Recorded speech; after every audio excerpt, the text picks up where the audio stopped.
tried it, so you don't have to. You were the talk of the town. And I was the talk of the town because Patrick pinches butts. Butt pincher. Hey guys, welcome to my channel.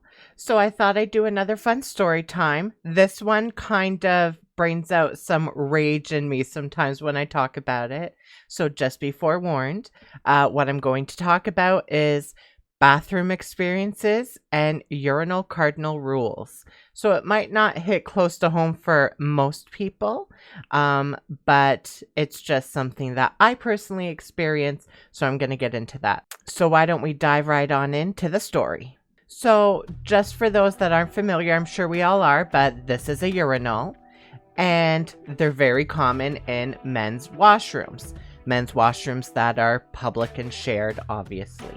So one thing that happens in men's washrooms is, depending on which bathroom you're in, these urinals will have dividers or not. Now, if they don't have dividers, it kind of makes it a little extra more personal when you're standing there and there's a row of guys there and, you know, you've all got your out to go to the bathroom.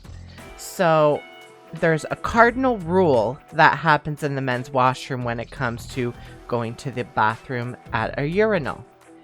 You should always be the furthest point from the other person at a urinal. So for example, let's say I took the closest urinal to the farthest left of the row.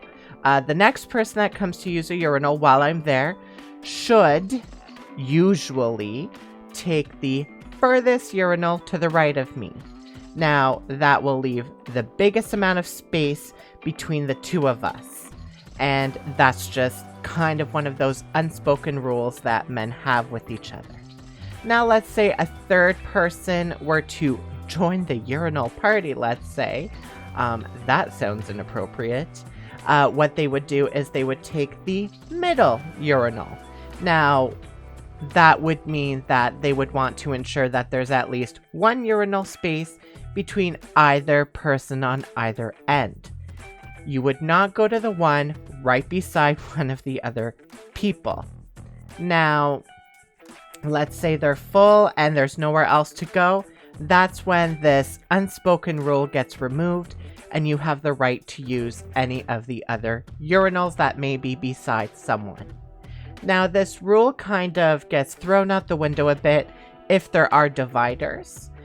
You're more than welcome to use whichever urinal you'd like, but it's common courtesy to at least leave one urinal space between another urinal user. Now, this would be very similar to when using a bathroom stall. You would always want to try and leave at least one gap between another person in the stall. And I've spoken to many of my female friends, and this is kind of the same rule that applies to women when they use stalls. So, similar to how stall rules are, urinal rules are very similar. The only problem is there's no divider most of the time, so it's just a whole row. Another cardinal rule of using the urinal: you do not make eye contact with any other person while you are at the urinal. You do not walk up to the urinal, and if someone else is at a urinal, you do not turn and look at them. That is a no-no. And it's not to say, oh, is it because they're checking me out? No, it's just, hey, I'm here in a vulnerable position right now. I don't need someone looking at me while I'm being vulnerable, let's say. Another thing for at least men in the washroom is no conversation while in the bathroom. So let's say you're two men chatting along and you both happen to be going to the bathroom. The minute you enter that bathroom, you are to no longer speak to each other unless there's no one else in that bathroom. If you enter that bathroom and there's someone else in there, all conversation comes to an end. It is silence in that bathroom now. You do your business however you need to. Use a stall, use a urinal, whatever it is for you. And then you go wash your hands and then you leave, and then said conversation will resume. There shall be no conversation like that whatsoever in the bathroom. Now let's say you're going to the bathroom alone and you happen to run into someone in the bathroom that you know. there shall be no talking to that person while in a vulnerable state. Not while leaving a stall, not while at a urinal, not while leaving a urinal. If you were to do anything, it would be a simple head nod and smile. Once you make it to the sink to wash your hands, if someone else that you know happens to be there, that's when you can say a simple hello, how are you doing? So those are just some of my cardinal what to do when you're in the men's washroom at a urinal rules. They're kind of unspoken. Most men agree to these rules. However, some don't abide by them, and it can make things very awkward for the majority of men. It's just how it is. I'm not saying these rules are set in stone or that what I'm saying is completely right. I'm just saying that these are kind of the unspoken rules that men have with each other when going to the bathroom. So now that I've set the ground rules for kind of how bathroom etiquette is for men in the washroom, let me get into some of the stories that have happened to me while in the washroom. So the washroom at my work has a row of urinals. No dividers, no nothing. And it's always funny. Whenever I go to the bathroom, there's always at least one other person in the bathroom. You know how you kind of like, not that you dread going to the bathroom, but it's one of those things where it's like, man, I wish when I go to the bathroom, no one else is in there. You kind of get like, that peace and quiet of that alone time. I'm on my own.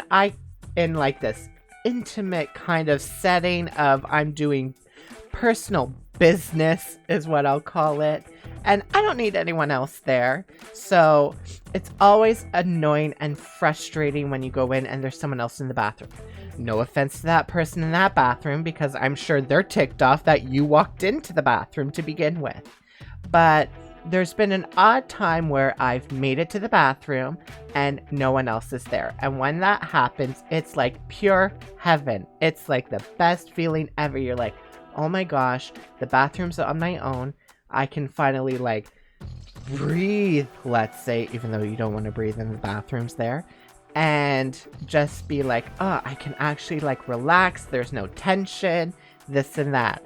So I was at a urinal at the time, and it's so awkward how these bathrooms are also set up, because how they're set up is you open the door, you walk down the hall, like a little pathway to a water fountain. You turn right, there's the stalls, and then you kind of go around the corner and there's all the urinals. So anyone that's at a urinal, their backs are to whoever's entering the bathroom, which makes sense. But when you're at the urinal alone and the bathroom's like empty and that door opens, let's just say you tense up like crazy and you're like, oh my gosh, I'm in a vulnerable state right now. Someone has entered the bathroom. Am I going to get murdered? What's going to happen to me? Obviously nothing happens to you, but it's just like, it's an awkward position. It's like those scary movies whenever they kill someone when they're going to the bathroom. That is a big no-no. You do not kill someone while they're in the bathroom. It's just one of those things. You don't do it, even though it'd probably be the easiest way to kill them. Another thing that I've noticed, because I work in a big building that has about like 9 floors, what I like to call them are poop travelers. Yeah, that's right. People that work on other floors and come up to your floor just to do their number 2 business. Why? Because they won't know anyone on that floor, so it's okay for them to do it. It's not as embarrassing. Hey, listen, I get it. I totally get why you would do that. But it's so freaking annoying when you see the elevator arrive, you know it's no one on your floor, and they immediately go to the bathroom. Or the stairwell opens up and you see someone get off on your floor from the stairwell and just immediately go to the bathroom. It's like, I know what you're doing. You're a poop traveler. You can't go to the bathroom on your floor. You have to do it on my floor. Well, this is my bathroom, and I don't want you poop traveling to my bathroom. How unfair is that? What, I should just poop travel to your bathroom? How is that fair to the both of us? Now we're just both sticking up each other's bathrooms and feeling semi-guilty about it, but not guilty about it, but then also awkward because then it's not your usual bathroom, even though they're all the same. So then you just feel a little extra tense because it's a different environment. Anyways, that's what I have to talk about poop travelers. Stop poop traveling. I understand why we do it, but I just don't understand why it's such a big deal to poop travel. So I'm coming for you, poop travelers. Watch out. So since you already know how I feel about poop travelers and that I'm not one that tends to poop travel, let's just say I'm not someone that enjoys doing my business while at work. It's just something about it. I don't know. It's probably just some anxiety reasons, but it's just how I am. But when nature calls and you really gotta go, because it happens, I suck it up and I go, because it's life. Everyone does it. So the odd time that it's happened, though, I've entered the bathroom and there's always someone there. There's always someone there. And it ticks me off every time because I'm like, are you kidding me? Why can't I just poop in peace? I want to poop in peace. Anyways, so I make it to my stall, leaving that gap because you can't have no gap unless there's no other stalls available. So I sit down and there's other people in stalls because I saw the shoes, and we all just sit there in pure silence. Why? Because no one wants to be the one to make the sounds. Because that's just how it is. So what happens in the men's washroom? We all just sit in pure silence. And that's agony. I'm just sitting there and I'm like, okay, what do I do? Do I just do it and suck it up and be that person that's like, yeah, I'm comfortable with myself. I can do this. Or do I just sit there awkwardly and wait till someone else does it? Then I'm like, oh, they've broken the tension. I can do it now. For some odd reason that's what humans think sometimes. So what do I do in these situations? I know, not the greatest for water conservation. I flush the toilet. It makes a sound, and that way it's like, there you go, everyone. I've burst the bubble for everyone. The sounds have been made. You're free to go about your business at this moment, and trust me, you know they all are. So that's what I will normally do. And that's just a tip for anyone that feels awkward. Again, I've spoken to my female counterparts and friends, and they say that actually the women's washrooms usually have a radio on. I guess it's to like mask the sounds that go on in the bathroom stalls, which, you know what, I think is pretty clever. I think that's smart. Just like some women tend to complain that, oh, women talk all the time in the bathroom. It's so awkward when you're trying to go do your business. Where for me, I'm like, I'd rather have guys talking in the bathroom. At least it might like reduce the chance of me making a noise because I'm being overpowered by their chit-chatting. But no, usually in the men's washroom, it's dead silence because of that code of no one talks in the bathroom. So it's just pure silence all the time. So let's just say going to the bathroom sometimes is an ordeal, and I don't know why it has to be such a big deal. That's why I like the personal bathrooms, where it's one person at a time. Yeah, I know they get dirtier faster. Yeah, I know it's gross. Yeah, I get it. Oh, what if there's a lineup outside and you do like something and then it smells and then the next person knows it was you and oh my gosh, blah, blah, blah, blah. Yeah, well, you know what? Would you rather that, or would you rather have a, hey, this is a big bathroom, and let's say someone stunk up the bathroom before you, but you walked in, and then someone else walks in after you, then they think you're the one that stunk it up. And then you have to do that awkward, oh my gosh, oh, what's that? Because it's not you, but you want to make it seem like it's not you, because it wasn't you. But then they're like, you're just saying that because you want to make me think it's not you, but I know it's you. So welcome to the bathroom dilemmas that humans have, and I don't know why it's a thing. And those are just some of the complaints I have about going to the bathroom. I know they're a bit ridiculous. I know most of it's probably anxiety filled. A lot of it's just social norms over here and things like that. I find it hilarious that it's a thing that actually happens. Some people, they're great. They'll just go in, do their business, walk out. They don't even think anything about it.